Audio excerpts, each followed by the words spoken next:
Welcome to the Refuse Ordinary podcast. I'm your host, Tamara, and I'm so glad you've decided to join us on this journey of discovering who God is and who we are in Him. We are so excited to share with you today another class from our full-time School of Transformation.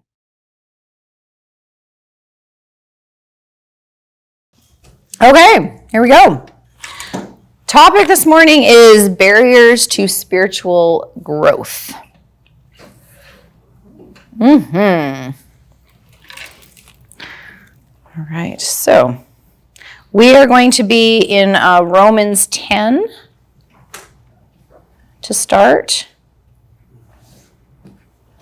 If you guys don't mind, I'm just going to pray real quick. So Jesus, just thank you for this time. Thank you for whatever it is you want to do this morning in this particular teaching. Just ask that my mind would be clear. I ask that our minds would be clear and open to whatever it is you want to say. Fair enough? Okay. One of the questions was basically the question of, do you have to be right? And, how easily are you corrected by Jesus and by others? And that is really like a food for thought kind of question, don't you think? It really makes you go, I actually don't know. Like, I really don't like being corrected, and I don't like being wrong, and I'm pretty sure I'm not the only one. I think most of us don't like being corrected. We want to be right because it makes us feel good about ourselves. Why do you feel like it's so important that you're right and everybody listens to you? And their answers were very interesting. And a couple of them said, well, if I'm right, then everyone will think I'm smart. Or if I'm right, basically all of the answers came down to, if I'm right, everyone will see my value. Their value was not determined, but like justified by everyone thinking that they are right or they're the smartest. And I think that is a pattern in human nature. And so when we're told we're wrong or corrected or challenged, right, it goes all the way down to the identity of who you are.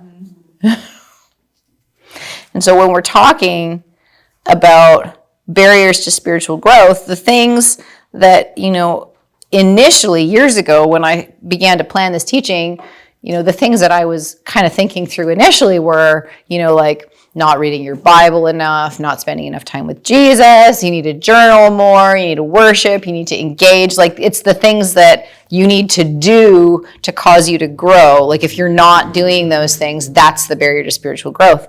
But what the Holy Spirit actually showed me is the biggest barrier to spiritual growth is self-righteousness. And we'll go into that here, with the scriptures in a minute. But it's the need to be right. Or to justify yourself. And by justify, I mean prove your right to have salvation, but on your terms. And so we're going to, kind of dive into that. Okay, so we're going to go into Romans 10. We start in verse 1. And this is Paul. He says, "Brethren, my heart's desire and my prayer to God for them is for their salvation." He's talking here about the Jews. Okay, so Romans 9, 10, and 11 is about wanting the Jews to be saved. "For I testify about them that they, the Jews, have a zeal for God, but not in accordance with knowledge," meaning that they don't know who He is really, right? Their zeal is more for the law than for God. Is kind of what he's saying here. "For not knowing about God's righteousness and seeking to establish their own, they did not subject themselves to the righteousness of God."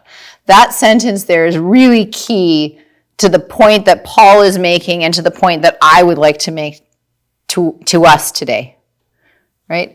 What the Jews did is they met a God. They met God, right? Moses went up on the mountain, met God face to face, right? Then they didn't want, the rest of the Israelites didn't want God face to face. They said, "No, Moses, you go do it." So Moses goes and does it, and then he comes back with the law, right? I think I've got the order of that story right. But in in its essence, that's what happened, right? They didn't want God face to face. They wanted rules, because rules are easier than a face-to-face relationship. And so what Paul is saying here is they didn't really know who God is. So instead, rather than having righteousness through who he is, they thought it would be easier if we established our own righteousness through a set of rules. So they didn't subject themselves to his righteousness. So righteousness, we don't have the whiteboard. Okay, you just have to write this down. Can I give you the definition of righteousness real quick? Okay, so this is in the Greek. Okay, so righteousness is, I'll tell you real slow. Anybody need to know how to spell righteousness? Okay. It is a condition of being acceptable to God.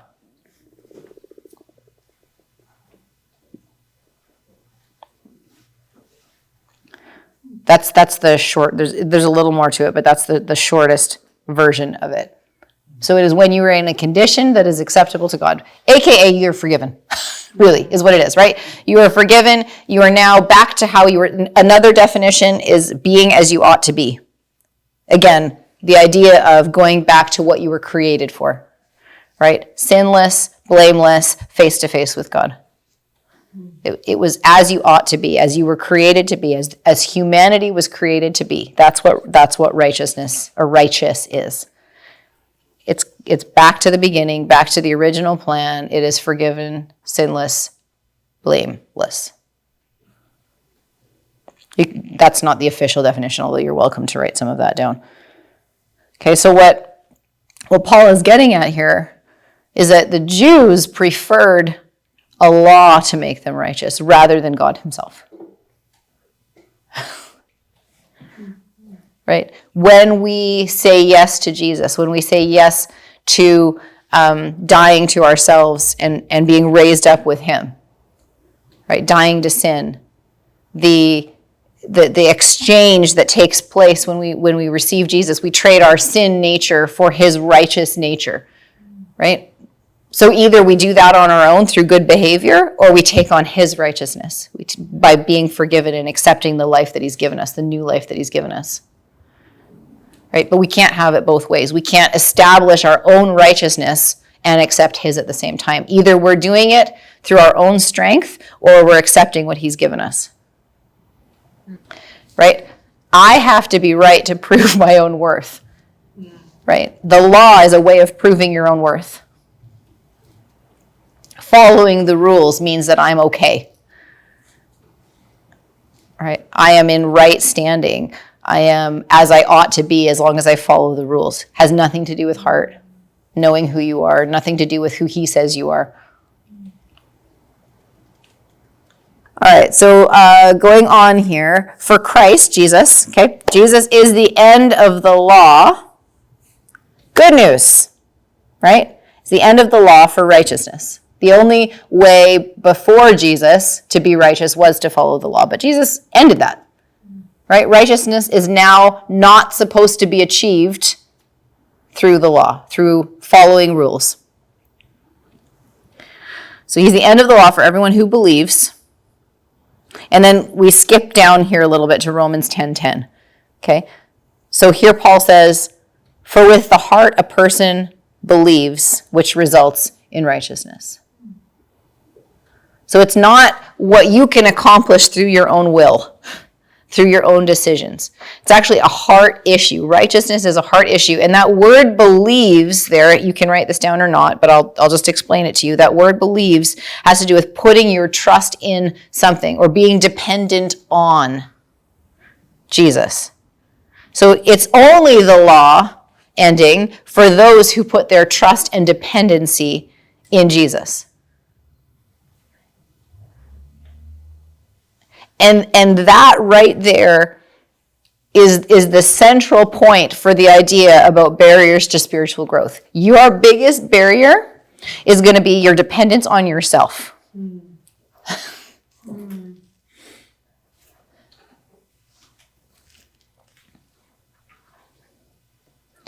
Nobody's arguing with me. Right? Because it's human nature. We know that, right? We are most comfortable when we are in control. And we'd like to be in control of our salvation. We'd like to be in control of our good behavior, or sometimes our bad behavior. But to be dependent on Jesus is the only way that we can actually achieve true righteousness.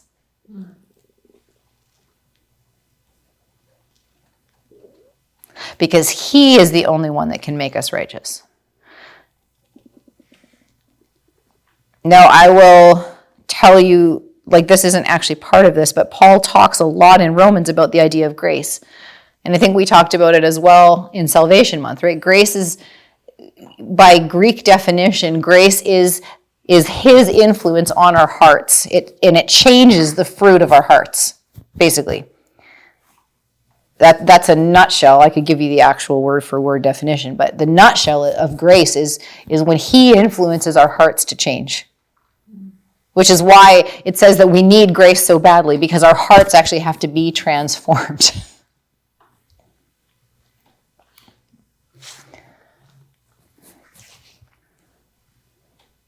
So without grace, without his ability to influence our hearts, we don't entrust ourselves to him. And when we don't entrust ourselves to him, we don't allow his righteousness to be how we're saved. It's actually his righteousness that saves us. We have to choose him. And part of choosing him is putting our whole life and our heart and our hurt and our vision and our dreams and what we want and control. All of those things have to be in his hands in order for us to become truly righteous. Right? The entrusting ourselves to him is all-encompassing, has to be for every area. So there is the justification for sin, the forgiveness of sin. Right? But if we don't put our trust in him fully with every part of our lives, there is going to be large parts of our lives where self-righteousness comes in, because we have to make ourselves good. Without dependence, what Jesus did doesn't do much in us and through us. Right? We're always striving to reach for a goal that we'll never get to. Right? We are in our own strength. We will never be able to hit the mark. We can set up a whole bunch of rules. We can read our Bibles every day. We can get up at 4 o'clock in the morning every day to read our Bibles. We can worship regularly. We can do devotions. We can go on outreach. We can give things away. We can do all the right stuff, right? The Jews did all the right things, but it wasn't enough. Because what happened was they didn't come face to face with God. They didn't want to. And to put your life in his hands, to fully entrust yourself to him, you have to be willing to come face to face with him, so that he can be part of what's happening. Now, I sit here, of course, knowing that I am vastly superior to all of you and have achieved this.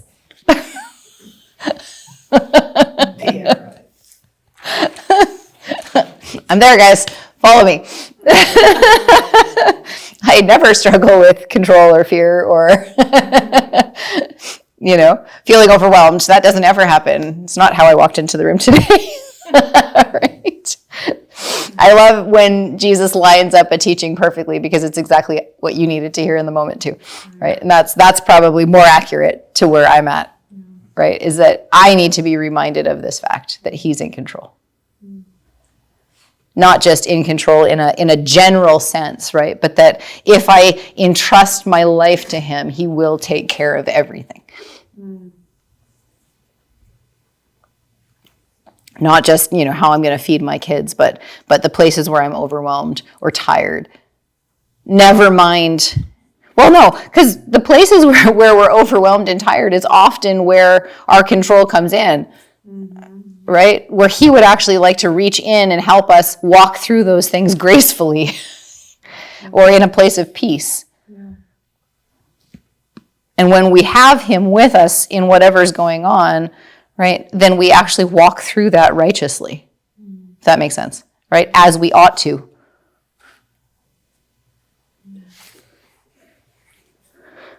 It's always so easy in theory. But if we're not aware of what this is supposed to look like, right, we never know that there's another option. So a lot of times it's just like, okay, I never thought of it this way before. I didn't think about it that way. I didn't think about the fact that actually a lot of my Christianity is self-righteousness, where I'm doing all the right stuff, hoping to get to the end, not realizing that all of those things happen naturally when I entrust myself to him.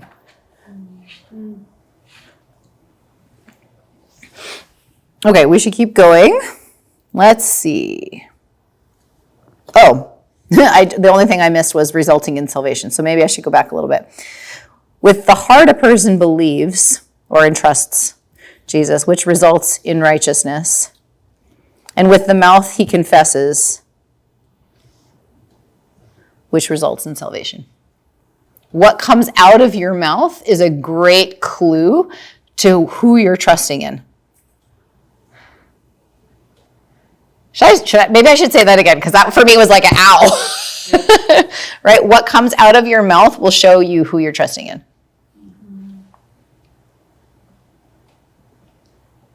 Oh gosh.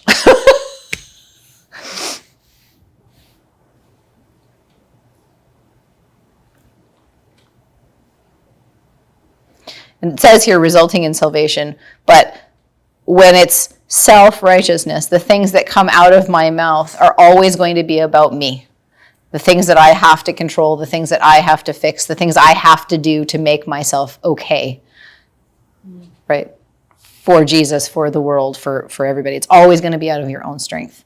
Everything that comes out of your mouth being about your own strength, what you can and cannot do based on what you have within you. Right? All of those things are going to be rooted in self-righteousness, and your mouth will make that very clear. Wow. Which tells me that I'm really not very far along on the journey here. Further than before, maybe, but right, there's such a long way to go before we get to a place sometimes of just like, I am just good, right? I have peace in every circumstance. There is more than enough. Right? Like I'm just safe in my Father's arms and everything's fine.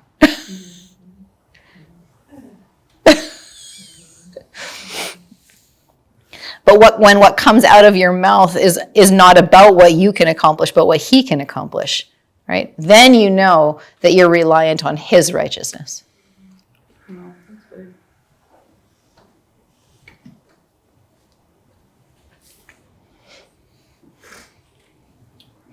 Acts 17, verse 28 just says this very simply. For in him we live and move and exist. Acts what? 17:28. Some translations say, I think, in him we live and move and have our being. Mm-hmm.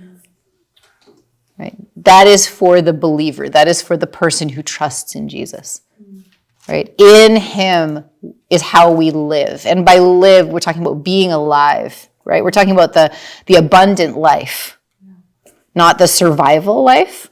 Yeah. Right? But when we are in him, we live. And in him we move. Whatever's happening, right? We're with him. We're moving with him. Whatever he's doing, we're going. Just like what Lisa was talking about last night, right? Where you're going, I'm with you. And I'm not just assuming where you're going, but we're moving together. And in him we exist. And that existence is all tied into what he created initially, originally, right? The way that humans were supposed to exist together with him. Not the ability to breathe life into your physical body, not when you take your first and your last breath, right? But the existence that we were created for.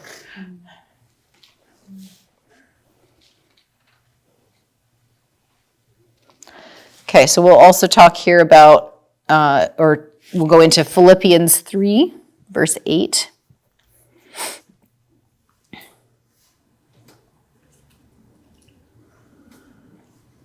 More than that, I count all things to be loss in view of the surpassing value of knowing Christ Jesus my Lord.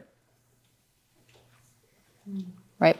Paul thought that knowing Jesus was worth more than anything he accomplished in his life previous to knowing Jesus. And if you were going to talk about somebody who did self-righteousness very well, it would have been Paul. Right? Like he was the pinnacle of having achieved what man can achieve on his own in terms of the law. Right?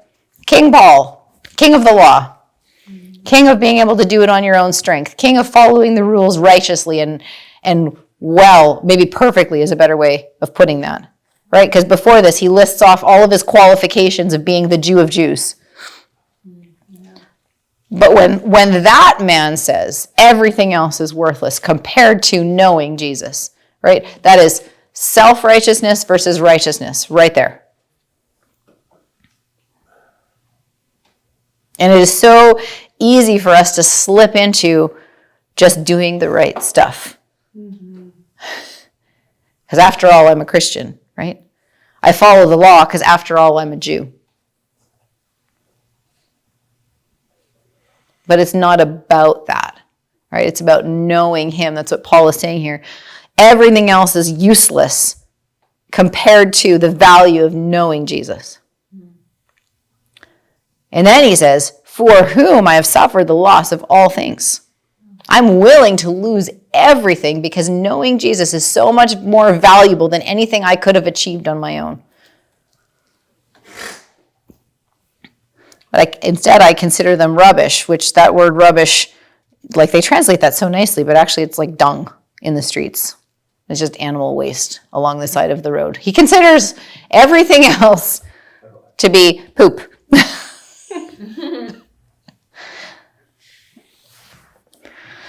So that he may gain Christ and may be found in him, not having a righteousness of my own.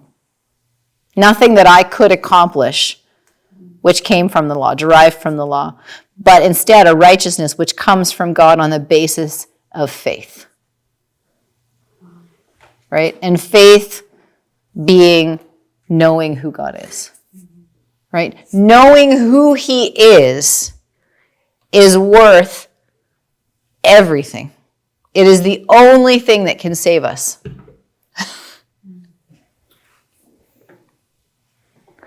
Not because we have to know him perfectly, but see, Christianity is not about living a good moral life.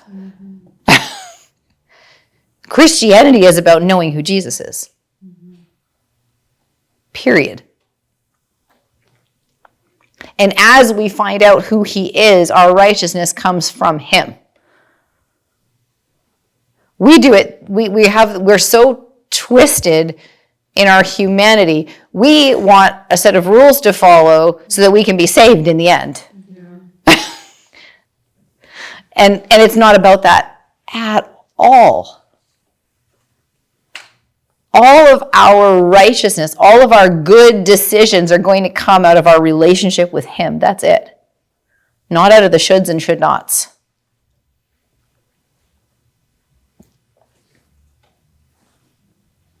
Okay, so self-justification. So we talked about self-righteousness.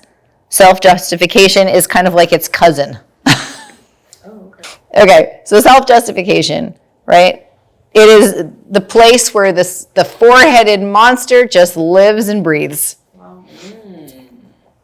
Right?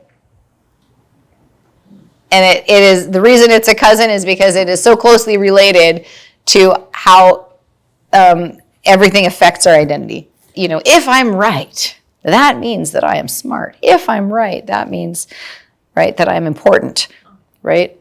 And self-justification, where the four-headed monster lives, is the exact same thing.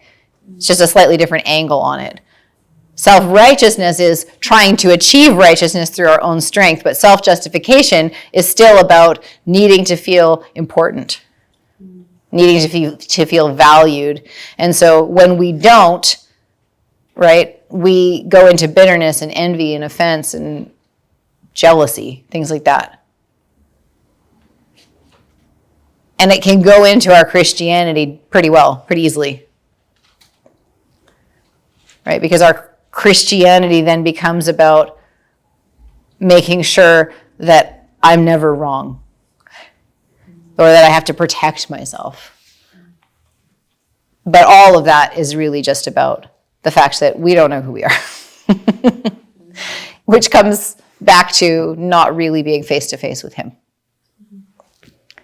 Because when something happens and we go to Jesus and he can tell us the truth about who we are or about that situation, right? Then those things don't have, self-justification doesn't have to grow, but self-justification just gets spread. You know, it's just like, I got to tell somebody about what happened and make me feel better, and it all becomes about me. Right? All of these things are barriers to spiritual growth. Anything that takes you away from going to Jesus.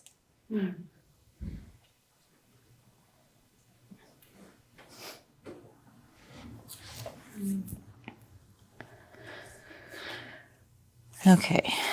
These are, those are just definitions. So the area that the Jews went so wrong in this is they basically just deemed themselves righteous. Mm-hmm. So when we look at our Christianity, right, do we say, oh yeah, I'm doing good?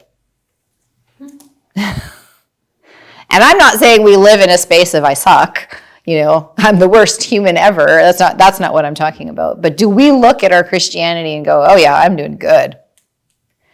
And I don't really even need Jesus because I'm such a good Christian. What do I need him for? And that might sound silly, but for me anyway, I mean, I've known Jesus most of my life. So, you know, I can do Christianity on autopilot. You know, I can even forgive on autopilot. You know, like I can do it all.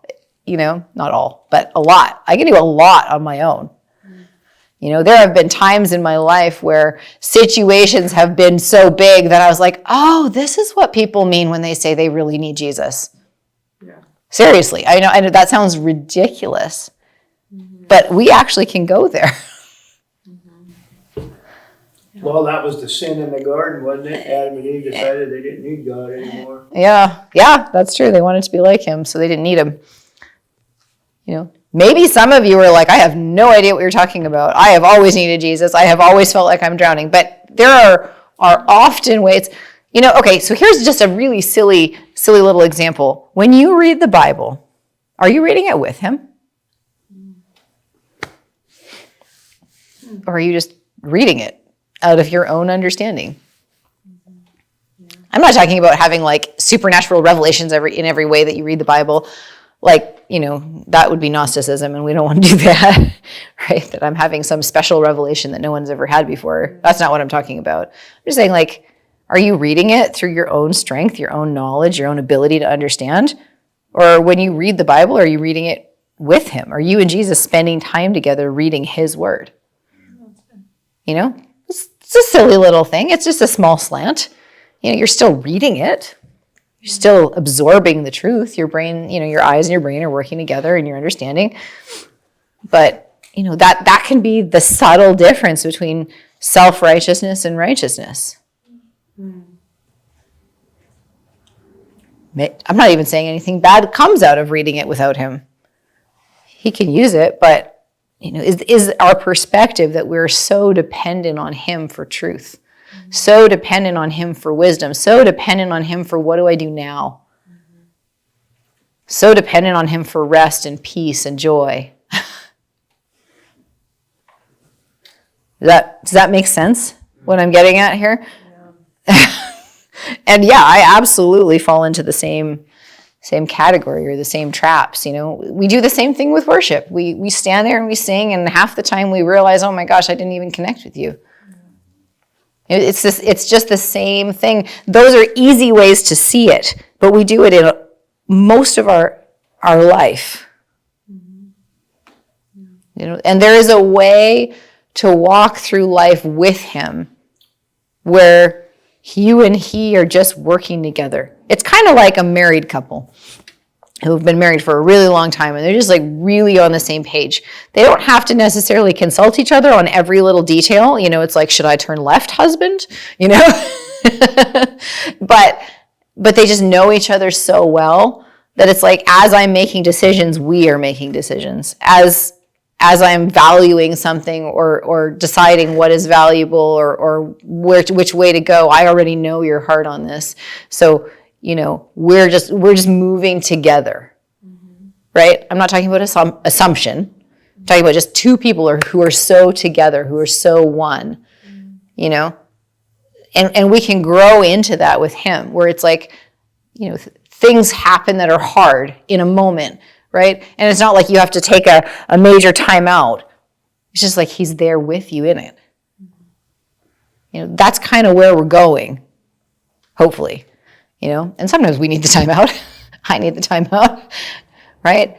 But that's my goal, right? Is to grow into someone who is living and moving and having my being with him. Not in an awkward, like, oh, I got to stop and consult you, but more like your voice is just flowing all the time, and I'm just aware of what you want, where you're going to go.